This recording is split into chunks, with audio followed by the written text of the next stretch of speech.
السلام علیکم ورحمۃ اللہ۔ ایک بہن کا سوال ہے جنہوں نے پوچھا ہے کہ دماغی جادو کا اثر کیسے زائل کیا جائے۔ الحمدللہ نحمدہ و نصلی علی رسول الکریم، اما بعد۔ معزز سامعین اور سامعات، جیسا کہ اللہ کے نبی کریم صلی اللہ علیہ وسلم نے ارشاد فرمایا ہے کہ جادو حق ہے، تو یہ کٹل حقیقت ہے، جادو حق ہے۔ اور ساتھ میں یہ بھی ایک ماننے کی بات ہے کہ انسان کے دل و دماغ پہ جادو کیا جا سکتا ہے، جیسا کہ کلام پاک میں اللہ تعالیٰ نے ارشاد فرمایا کہ موسیٰ علیہ السلام کو جب جادوگروں کے مقابلے میں فرعون کے دربار میں بلایا گیا تو جادوگروں نے رسیوں کو میدان میں ڈال دیا جو موسیٰ اور تمام لوگوں کو سانپ نظر آ رہی تھی، لیکن حقیقت میں وہ رسیاں تھیں۔ تو جادو کے ذریعے ہم کو کسی بھی چیز کو غلط دکھایا جا سکتا ہے یا غلط طریقے سے پیش کیا جا سکتا ہے۔ تو وہ رسیاں جو جادوگروں نے ڈالی تھی وہ موسیٰ اور ان کی قوم کو سانپ نظر آنے لگی۔ دماغ کا جادو حق ہے۔ جادو کے ذریعے انسان کو پاگل بھی کیا جا سکتا ہے، انسان کی سوچ کو بھی بدلا جا سکتا ہے، دیکھنے کی چیز کو غلط طریقے سے بھی انسان محسوس کر سکتا ہے۔ ابو سعید خدری رضی اللہ تعالیٰ عنہ سے روایت ہے، ایک مرتبہ وہ سفر میں تھے تو کچھ لوگوں نے ان کے سامنے ایک ایسے انسان کو پیش کیا جو آدمی انہوں نے رسیوں سے جگڑ رکھا تھا،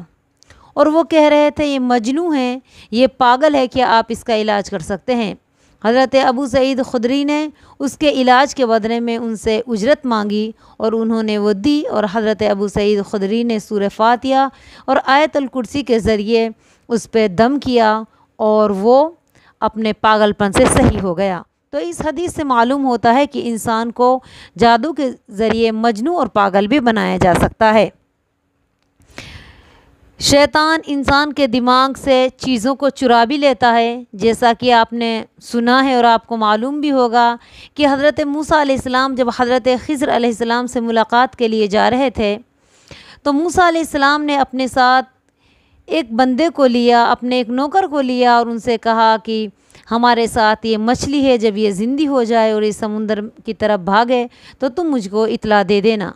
حضرت موسیٰ علیہ السلام اور ان کے ساتھی دونوں چل رہے تھے، راستے میں انہوں نے ایک جگہ پڑاؤ ڈالا، وہاں پہ حضرت موسیٰ کی آنکھ لگ گئی اور وہ مچھلی زندہ ہو کے سمندر میں کود گئی۔ موسیٰ علیہ السلام کے ساتھی نے سوچا کہ انشاءاللہ جیسے ہی موسیٰ جاگیں گے میں ان کو مچھلی کی خبر دوں گا، لیکن شیطان نے یہ چیز ان کے دماغ سے چرا لی۔ جب وہ موسیٰ علیہ السلام جاگے تو ان کے دماغ سے یہ بات نکل گئی اور انہوں نے اپنا سفر شروع کر دیا۔ جب موسیٰ علیہ السلام نے ان سے پوچھا کہ کیا مچھلی زندہ ہو گئی تو انہوں نے کہا کہ ہاں، لیکن مجھ کو شیطان نے بھلا دیا تھا، میں بھولا نہیں تھا بلکہ شیطان نے مجھے بھلایا تھا۔ تو اس سے بھی ثابت ہوتا ہے کہ شیطان انسان کے دل و دماغ سے باتوں کو چرا بھی لیتا ہے۔ تو اگر آپ کے دل یا دماغ میں کوئی ایسی بیماری ہے یا آپ کا دماغ پاگل پن کا شکار ہے یا آپ کے اندر بہت زیادہ بھولنے کی بیماری ہو چکی ہے، آپ کو ایسا محسوس ہوتا ہے کہ آپ کا دماغ بہت بھاری ہے، آپ کو اکتاہٹ محسوس ہوتی ہے، تو پھر آپ کو چاہیے کہ آپ قرآن و حدیث کی روشنی میں ایسے جادو و ٹونے کا علاج کریں۔ اللہ کے نبی کریم صلی اللہ علیہ وسلم نے ارشاد فرمایا اگر کسی کے اوپر ایسا جادو ہے تو اسے چاہیے کہ وہ سورہ فاتحہ، سورہ بقرہ کی آخری 2 آیات، آخری 3 کل، اعوذ باللہ من الشیطان الرجیم اور لا حول ولا قوۃ الا باللہ، اس عمل کو کر لے۔ یعنی انسان کو چاہیے کہ 21 مرتبہ سورۃ الفاتحہ پڑھے، 7 مرتبہ سورہ بقرہ کی آخر کی 2 آیتوں کی تلاوت کرے،